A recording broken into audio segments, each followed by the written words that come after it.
Welcome to season 2 of Your Best Self. I'm Dr. Steven Davidowitz, but my patients call me Dr. D. And I'm Emmy Award-winning journalist Stephanie Simon, and we have a great start to the season with so much help for you to live your very best life. For sure. And we know that a big part of living your best life has to do with winding down, enjoying quality time with our families, and enjoying the simple pleasures. So, of course, couch time and entertainment in general. Agreed, Dr. D. I have to say some of my favorite moments these days are spent forgetting the troubles of the day, relaxing, binging Netflix, plus being in New York City. There are so many amazing shows coming to the stage and already here. Are you looking forward to seeing any shows? Yes, definitely Almost Famous. It's based on the movie. Of course, that's a good one. A beautiful noise set to the music of Neil Diamond. I'm going to see that as well. And I'm very excited because I'm finally going to see Funny Girl. And I'm most excited about this because I'm going to see my longtime friend, Jared Grimes, in the role of Eddie Ryan.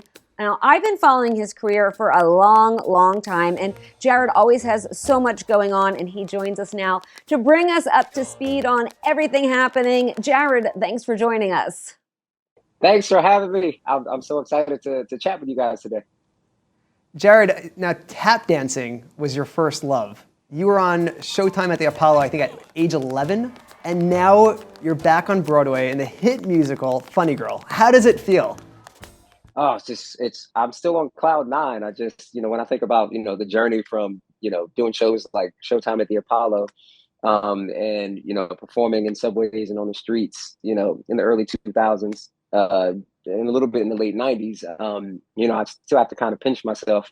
And I'm just like, wow, I did all that stuff, which I was completely fine with. I was content and my heart was very happy, doing all those things. And yet all those things continue to open up doors for me in spaces like, Broadway and in this, time of Funny Girl. So it's just like I look back and I always kind of I'm super grateful and I always feel super blessed for, the opportunities that I've had growing up to kind of open up the doors for me to, continue to pursue my dreams.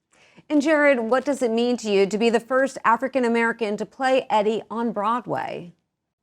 Oh, it's so cool. It's funny when I got the role, I didn't know much about the original production. But something told me that Eddie, probably wasn't African American in the original production. So, I did my research and, I really dove into what I thought an Eddie Ryan would be like in the early 1900s within the world of Funny Girl, and someone who's a best friend to Fanny Brice and Rosie Brice, and a best friend really to everybody in the world, of Funny Girl. I brought some of those experiences of watching those old films with the Nicholas brothers and Baby Lawrence and John Bubbles and Bill Bojangles Robinson and Sammy Davis Jr.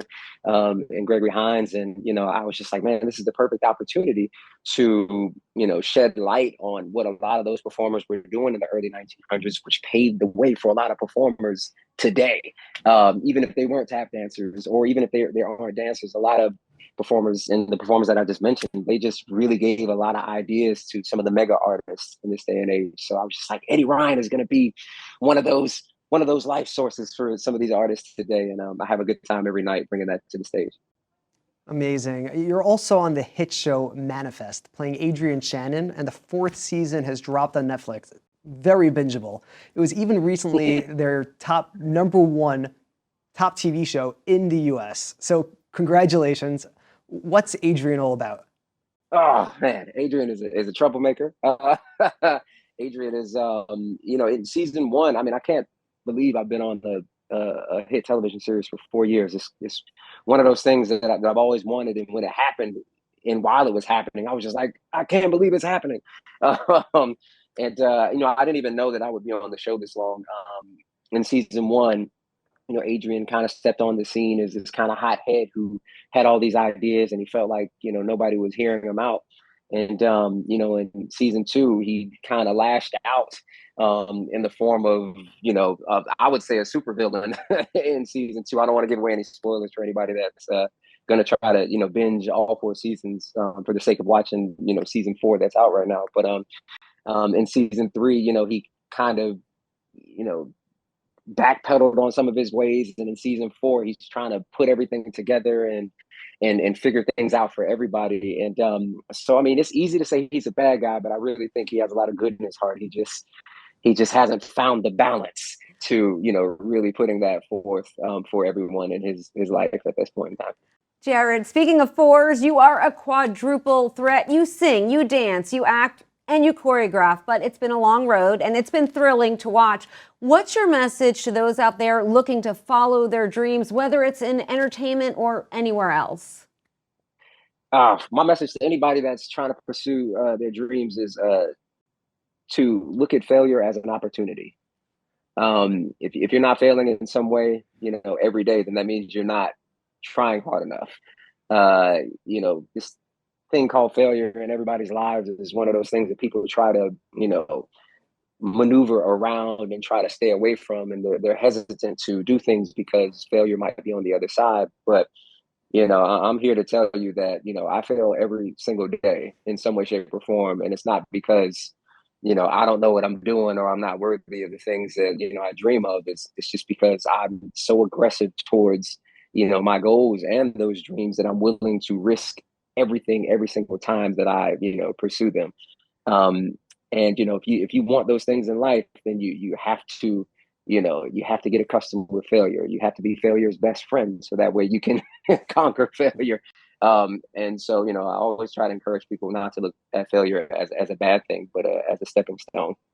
Jared, that's great advice. Thanks so much for joining us. Yes, thank you so much, Jared. Thank you so much. Thank you so much. It's been fun. Stephanie Simon in the building. Thank you, Jared Grimes. Thank you so much. Always a pleasure. Coming up after the break, I will be dressing to impress. Want to see what I mean? Stay with us.